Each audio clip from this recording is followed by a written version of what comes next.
What's up, horror fans of the internet? With M3GAN's new release and a new creepy doll on the horror movie scene, I thought I would round up my top picks for best horror movies with creepy dolls.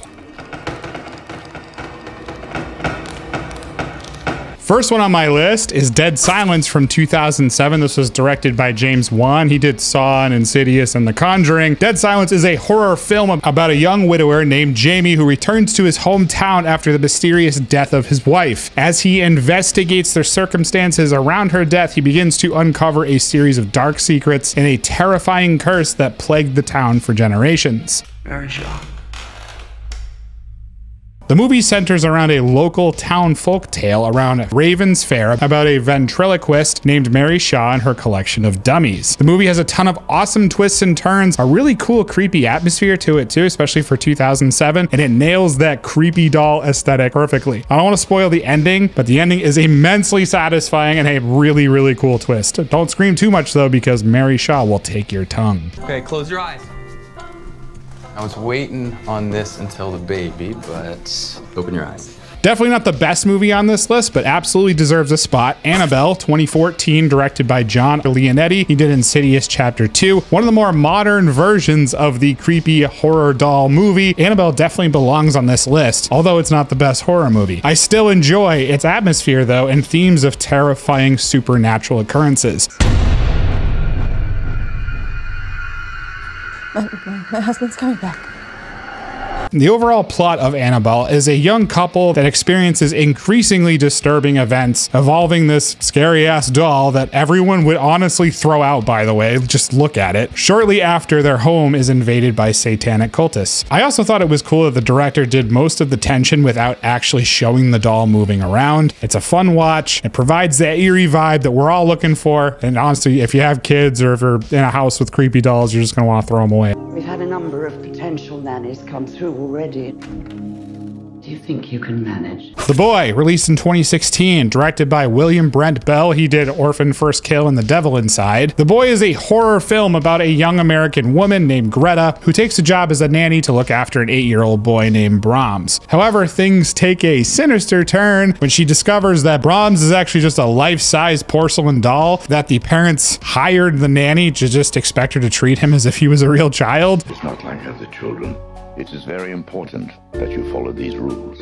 I would not keep that job. As Greta becomes increasingly isolated and paranoid, she begins to uncover the dark secrets of the family and the truth behind Brahms' existence. The film is known for its really creepy atmosphere and the use of the doll for the key elements of the story. Disturbing events make her believe that the doll is alive. It's worth checking out, but be warned, it's B-side horror. Still fun though. It looked like a safe haven from the raging storm.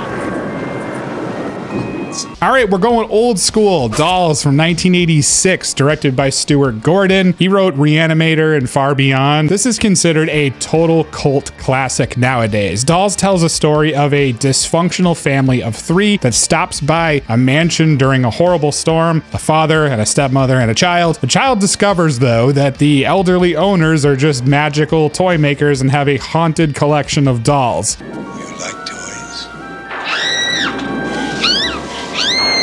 As they seek shelter inside this weird mansion, they discover that the malevolent dolls of the house have a sinister plan for these new guests. The film is definitely campy by today's standards, but that's what makes it great. There's a ton of really cool practical effects, and it kills that old school horror vibe that fans love. The practical effects that were used to bring the dolls to life are well done, and the creative camera angles too are just really cool throughout the film. Definitely check this out if you haven't seen it. Mother, you should see what I'm getting for his birthday.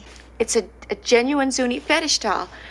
It's pretty rare that a made-for-TV movie is actually pretty good, but there are some every once in a while that are great. Trilogy of Terror in 1975 was just that. It was written by Richard Matheson. He did I Am Legend. It's 3 interwoven stories. The first is about a college student who is infatuated with his teacher. The second is a paranoid tale of twin sisters, one that's good and one that's evil. And the third, though, is about a Native American tribal doll that comes to life and terrorizes a woman in her apartment. This was, like I said, a made-for-TV movie with easily one of the scariest and iconic creepy dolls in all of horror. It comes with a doll inside the box. You should see his face, Mom. Most people remember the trilogy of terror simply because of the creepy doll third story. And what I love about it though are the camera angles and the fast-paced movement throughout the apartment to put you in the space. The main character, while home alone, experiences a night of just pure horror, while the Zuni doll that she bought her boyfriend as a gift comes alive and just maniacally terrorizes her throughout the night. The constant fear portrayed by the tormented main character is just awesome. It sells the movement and the creepiness of the doll even more with its screams and incredibly menacing grimace. This movie still holds up, to be honest, even though it came out in 1975. Definitely check it out if you're looking for that creepy doll vibe.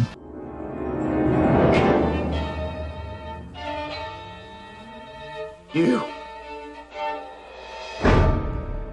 Tales from the Hood, directed by Rusty Kundiev. He did Chappelle's Show and also Whitewater. Man, this movie is incredibly underrated and honestly still holds up today. I actually just watched it recently. It's an anthology horror film where the overall plot follows a funeral director, played by Clarence Williams, by the way, who is freaking awesome in this movie. Placed.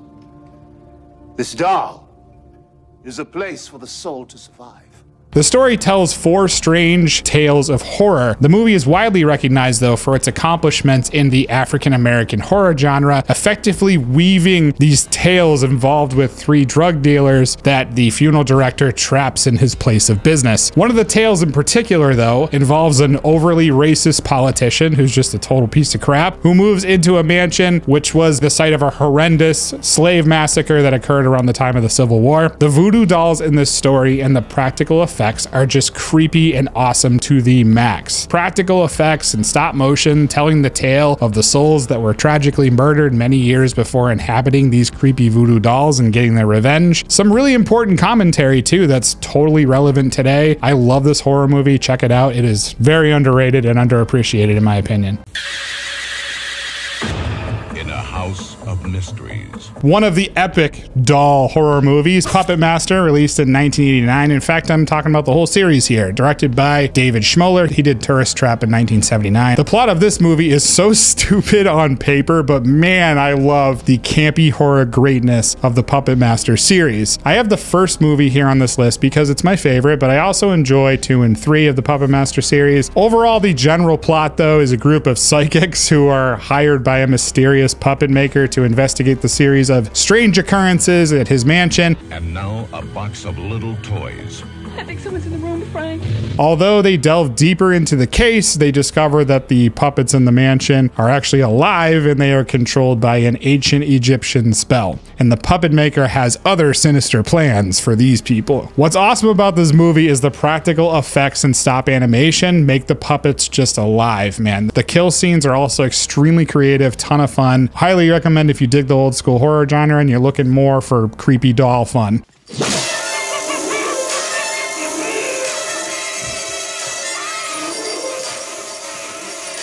Poltergeist, directed by Tobe Hooper. Tobe also did Texas Chainsaw Massacre 1 and 2. One of the more underappreciated horror directors in my opinion. Poltergeist is one of the most masterful horror movies ever made. It made the list because of the infamous creepy clown doll scene that gave most kids in my age group especially total nightmares the first time that they saw this movie. To be honest, I can't believe this movie's rated PG with some of the really horrifying imagery in it.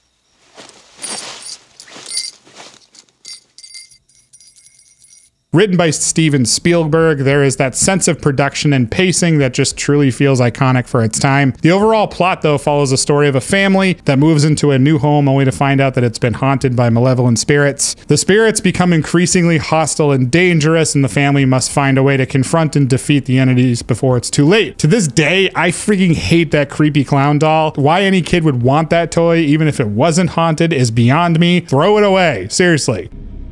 Hello, Amanda. You don't know me, but I know you. I want to play a game.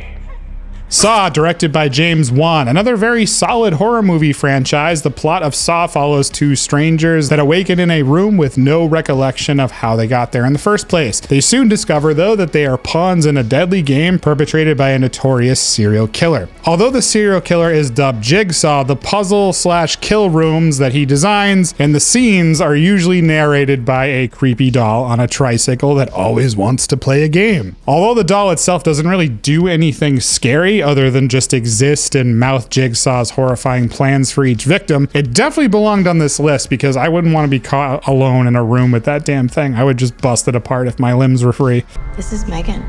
Hi, Megan. I'm Katie. It's nice to meet you, Katie. M3GAN, brand new horror movie released in 2023. I actually just got back from the theater seeing this the other day. Directed by Gerard Johnstone. He did Housebound, and also written by Akilah Cooper. She did Malignant, which was an excellent horror movie. Honestly, I had a ton of fun with M3GAN. It came out during the perfect time when everyone is arguing about AI taking our jobs, especially with the tools that are out there nowadays to do art and music for us. The story, though, follows a robotic specialist, toy developer, mad scientist, whatever you want to call her. Her name is Gemma, who has the perfect playmate that she designed to be state-of-the-art and uses observation technology to learn and connect with its child owner. Experts say... M3GAN, turn off. I thought we were having a conversation. One big thing I liked about the movie is, man, did it feel polished. From the production effects, the lighting, and the eerie look of the AI doll. I loved her uncanny valley resting robot face. It was just creepy throughout the whole movie. One turnoff, though, for the die-hard horror fans that I've been seeing is its PG-13 rating. And while I can definitely understand that, I really enjoyed my time with this movie. It's more lighthearted, humor-focused, and it's just a fun horror film. What can I say? The high-tech killer doll was clearly created to resonate with a younger audience. While there is some restraint with the horror elements, M3GAN still delivers a very creepy and super fun and creative killer doll modern horror movie in the subgenre. So that's why I put it on this list. Hi, I'm Chucky. He's something, isn't he? This is Andy's. You all know what's up. The infamous Chucky from Child's Play, in fact, the whole series. Child's Play was directed by Tom Holland. He did Fright Night and also The Lost Boys in the 1980s. Easily one of the most consistent horror series in horror, in my opinion. The movies overall, though, are really good. The show was great. And I even love the modern retelling of the remake of Child's Play. I know that movie gets a lot of flack, but I dug it. Audiences were first introduced to Chucky the Killer Doll in the 1988 debut of the horror icon. Someone's moved in with the Barclay family, and so has terror. The fictional serial killer Charles Lee Ray, he performs a voodoo ritual to transfer his soul into a good guy doll while fleeing the police. Chucky, with his wild red hair, blue overalls, and striped shirt, has become one of the most recognizable and fun evil dolls in horror. Chucky is ultimately looking to transfer his soul into a young boy that he meets in the series. His name is Andy, and the theme continues throughout all of the movies and show with fantastic practical effects, dark humor, and just creative kill scenes. Chucky has become one of the most prominent horror icons for good reason, and why he will always remain at the top of the creepy doll horror list. Check out my best of 2022 horror roundup right here, and stay tuned for more horror movies. See you guys next time.